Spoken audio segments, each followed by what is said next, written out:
Hello team, SOAR Training 14. Do you remember that night we raised $3,000 together? Well, I've just arrived in Cambodia at Siem Reap Airport and I'm on a mission to go and see how the money we've raised is helping others. I'm going to keep you updated, but for now I'm going to go and get in my tuk-tuk.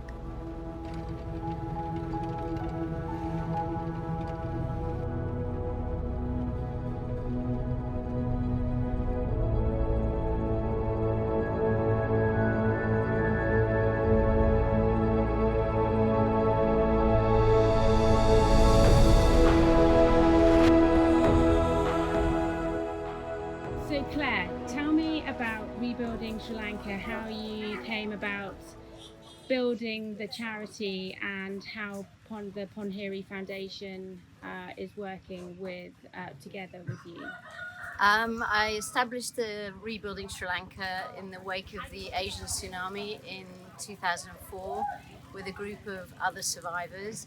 Our initial efforts were to do with restoring livelihoods and getting the children back to school.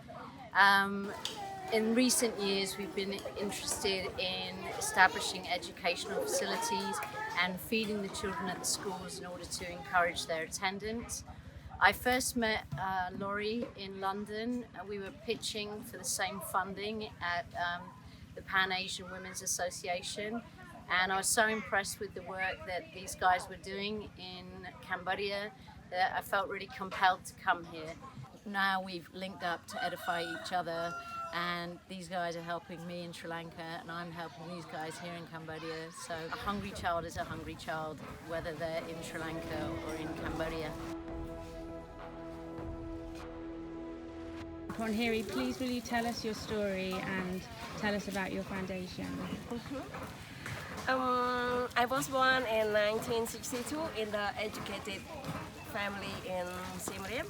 My father was a teacher and I went to school. I loved school very much, but unluckily my father was killed by the Khmer soldiers during the killing field time.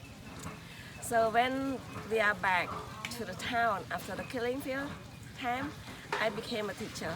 Even though I got only 7 years of education, it was very easy for me to get the teacher training course because no teacher left. So I know a little bit, I could be a teacher. And then in temples, I saw more and more children coming to beg the money, sell the souvenirs instead of going to school. So I kept thinking and talking to my sibling at home that children, they don't go to school. Why? And how could we send them back to school? And then we had the idea.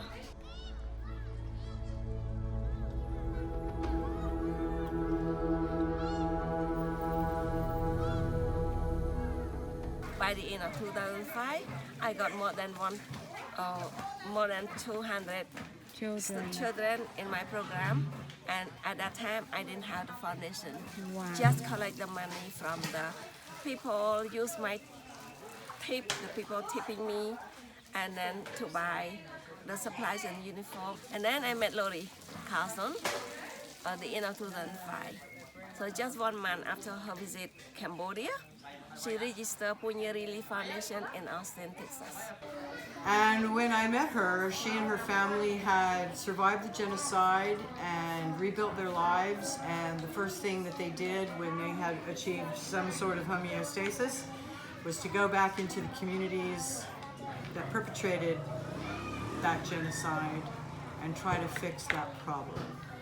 Up in the northern province of Cambodia, and all of these children here live in Kokay Village and go to this primary school. We started here in 2006, and at that time there was only this one building here where they were doing grades 1 through 3. But at that time there were only 3 literate people in the village, so they didn't really have any teachers. They couldn't make the school go. We had to go a little further afield to find teachers for the school because of the education level of all of the parents. And so because of the way that they've been living in isolation for so long, They don't really like outsiders. They didn't want the new teachers who were coming in to be living in the village with them. So no. So it was building up trust as well with the community. It took a while. It Yeah. did take a while. And it was the kids who did it. We built the trust with the children. And the then it had the children ripple effect. transferred that to the families. Yeah. Because they went home and taught their parents how to read and write. They went home and taught their parents how to pick up all this trash because it attracts mosquitoes and you get dengue fever from that. They're the ones who were just sharing so much knowledge to Yeah. the family. And soon the families sort of came together with us and talked about some kind of solution for their children to continue their education.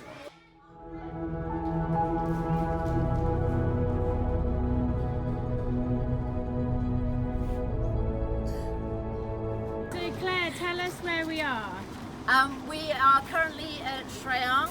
This is the dormitory where the best students from Kokay, where we've previously been, pass an entrance exam, and this was established in 2010. The reason we established it is because the primary school is very far from the secondary school.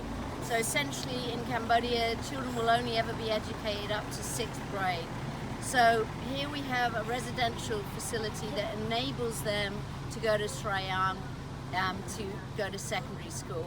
And then from there, we'll take the best of these students off to Siem Reap and Phnom Penh, and they can go to university. This is something they would never have dared dream of, coming from that village.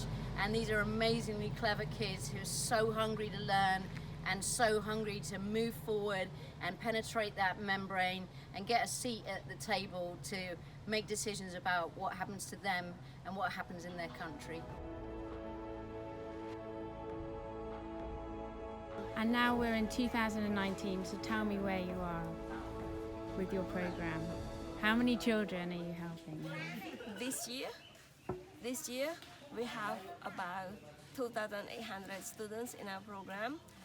We count from kindergarten to university. That's amazing. But so far, Yeah. 10,000. The kids who were finishing primary school were doing quite well, and they were just on fire to go to school. And okay, what's next? And we didn't have a what's next. However far you can go. It might be middle school, you might go to vocational training, you might finish high school and go to work, you might finish high school and go to college. However far you can go, we're gonna hold these gates open until you clear them. They ask, could you go with us to high school? We say yes.